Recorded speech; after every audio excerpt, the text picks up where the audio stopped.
موجودہ حالات میں جو ایمرجنسی ایک چل رہی ہے، جو ایک وبا آئی ہوئی ہے، ایک جان لیوا وبا کرونا وائرس کی،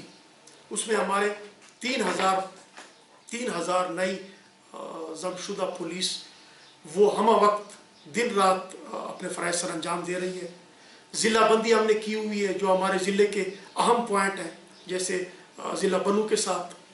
ضلع ہنگو کے ساتھ اور ضلع ساؤتھ وزیرستان کے ساتھ، وہاں پہ ہم نے چیک پوائنٹ لگائے ہوئے ہیں جہاں پہ دن رات ہماری پولیس موجود ہے، اور 3,000 کے قریب ہماری فورس اس وبا کے خلاف جنگ میں بھرپور انداز میں حصہ لے رہی ہے۔ اور الحمدللہ آپ دیکھیں کہ باقی ضلعوں کی نسبت یہ جو یہاں پہ ایک آگاہی مہم چلائی انہوں نے، اور اپنے لوکل لیول پہ ہم نے